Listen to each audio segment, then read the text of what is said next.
Assalamu alaikum, bonjour à toutes et à tous et bienvenue sur Vivre au Maroc pour la vidéo de la semaine. Et cette semaine, nous allons parler du mois de Ramadan au Maroc. Comment cela se passe-t-il dans le pays? Comment le vit-on, que l'on soit musulman ou non musulman?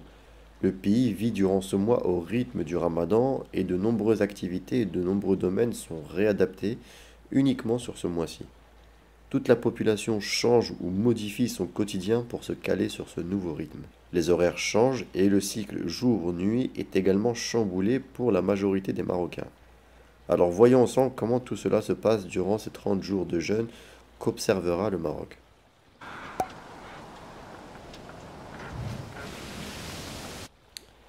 Avant de commencer, si vous découvrez la chaîne, n'hésitez pas à vous abonner. Ici, on parle principalement de la vie au Maroc, et plus globalement de tout ce qui touche de près ou de loin au royaume marocain. Alors si vous ne voulez pas rater les prochaines vidéos, n'hésitez pas à activer la petite cloche en bas. Et enfin, dernière petite chose avant d'entrer dans le vif du sujet, on m'a déjà demandé plusieurs fois si j'avais un compte Instagram pour me contacter en privé pour certaines personnes qui avaient des questions personnelles par rapport à l'installation au Maroc. Je vous partage ici mon compte Instagram, le lien est dans la description.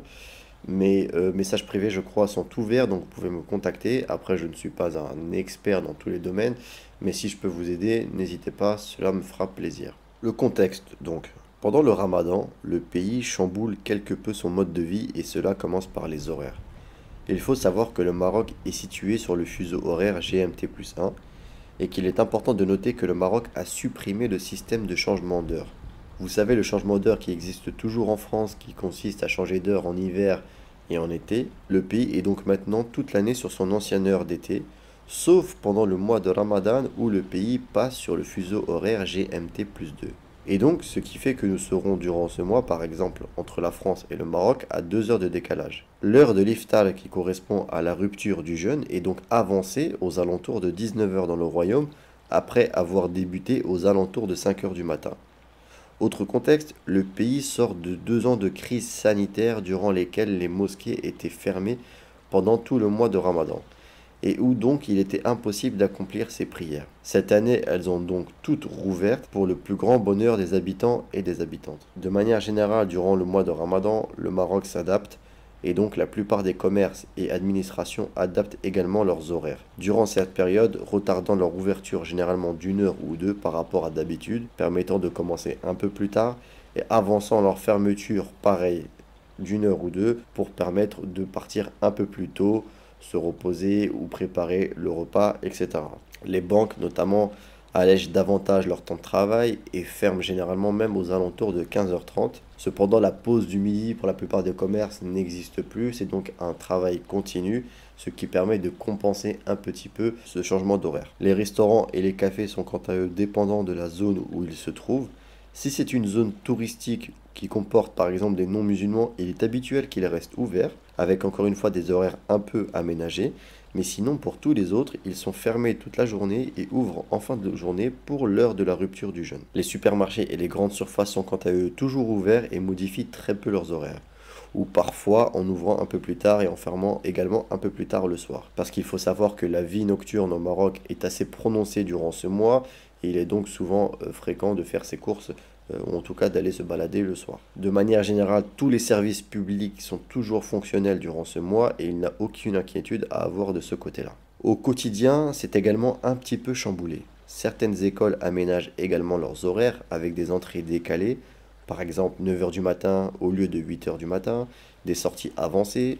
Dans le cas de mes enfants, c'est une sortie programmée à 15h30 au lieu de 16h30. La journée est assez calme, on voit assez peu de mouvements durant la journée et notamment après la prière de Dohr, donc aux alentours de 13h où là c'est le calme plat. Les choses s'accélèrent beaucoup plus une heure avant l'heure d'Al-Iftar.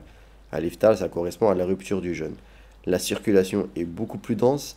Les gens conduisent aussi un peu plus vite et il faut parfois même faire attention à la circulation, c'est parfois même dangereux. Les magasins sont beaucoup plus remplis à l'approche de l'heure de la rupture. Une fois l'heure de la rupture arrivée, les rues sont bien entendu vides et les familles se réunissent pour partager ce repas. C'est également un mois où souvent les familles essaient de se rapprocher, d'habiter ensemble, de Voilà, ceux qui travaillent habituellement loin de la famille essaient de prendre quelques congés pour se rapprocher, etc., etc. Ce temps calme durant le repas dure généralement jusqu'à la prière de l'Aïcha et de Tarawih. Ce temps calme dure généralement jusqu'à la fin de la prière de l'Aïcha et de Tarawih. Puis ensuite, il n'est pas rare de voir les Marocains sortir, voire même des enfants jusqu'à assez tard. La vie nocturne est d'ailleurs assez animée au Maroc pendant le mois de Ramadan. Et cela commence dès la prière de l'Aïcha et donc, comme on disait tout à l'heure, les prières de Tarawih, où il n'est pas rare de voir les mosquées augmenter le son des haut-parleurs, permettant d'entendre la prière jusqu'à votre domicile, par exemple. Cela n'est pas le cas partout, mais cela arrive notamment dans certains quartiers populaires. Puis ensuite, les gens sortent, se baladent dans la rue, on y voit des familles se balader, des enfants jouer, jusque très tard, et ce, même s'il est à l'école le lendemain. C'est vraiment culturel pour la population. Attention d'ailleurs à certaines nuisances sonores selon où vous habitez. Il y a certains quartiers où si votre fenêtre donne sur une rue passante, vous risquez d'être assez embêté par les cris des enfants et autres si vous vous couchez assez tôt.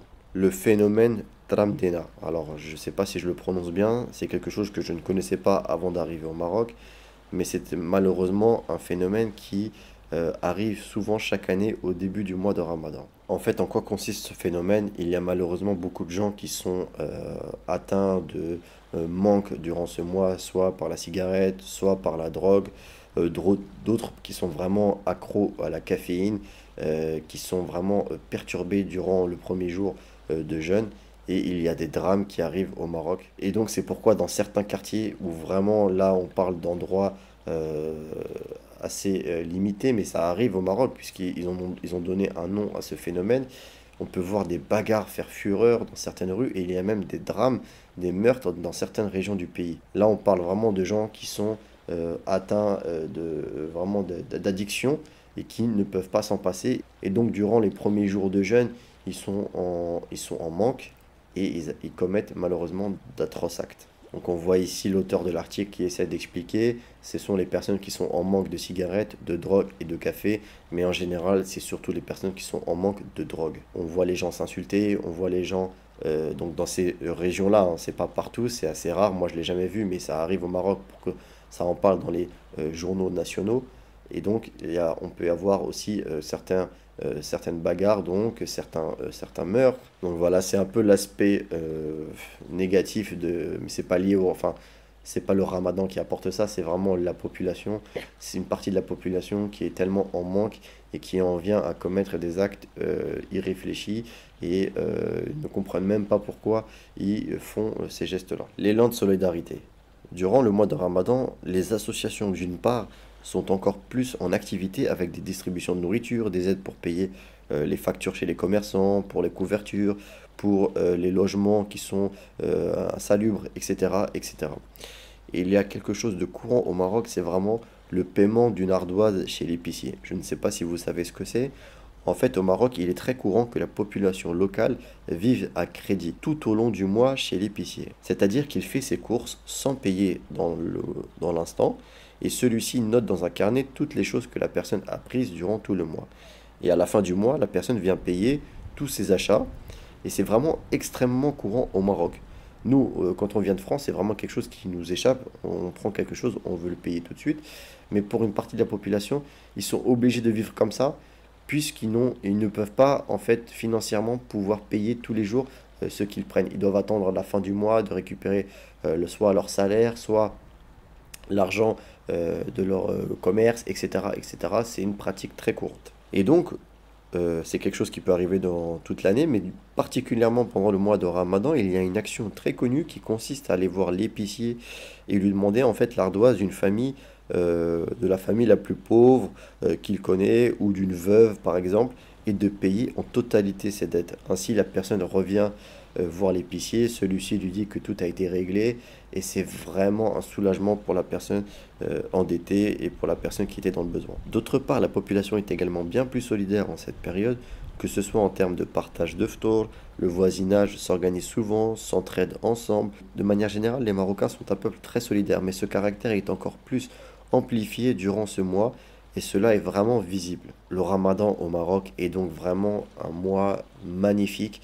c'est quelque chose de, notamment quand on est musulman, mais je suis sûr que même pour un non-musulman, de voir toute cette solidarité, de voir cet aspect festif, notamment en fin de journée, etc., c'est quand on vient d'un pays non musulman, c'est quelque chose qui change la vie. Alhamdulillah, c'est vraiment quelque chose de bénéfique. On voit tout un peuple qui jeûne ensemble, qui rompt le jeûne ensemble, qui va aller à la mosquée le soir, prier ensemble. Vous voyez tous vos voisins réunis au même moment, au même endroit. À la sortie de la mosquée, vous pouvez aller vous balader avec eux, partager un repas ensemble. C'est vraiment un mois très très très particulier quand on vit au Maroc. C'était donc une petite présentation du Ramadan au Maroc. J'espère qu'elle vous permettra d'avoir une meilleure vision du jeûne dans un pays tel que le Maroc. Et si vous vivez déjà dans ce pays, j'espère que cela sera une vision similaire à la vôtre. Sinon, n'hésitez pas à compléter avec des informations supplémentaires dans l'espace commentaire si vous voyez d'autres aspects uniques que j'aurais pu manquer qui apparaissent uniquement durant ce mois dans le royaume. Merci à tous d'avoir suivi cette vidéo. Je vous souhaite une excellente semaine et je vous dis à très bientôt, Inch'Allah. Assalamu alaikum.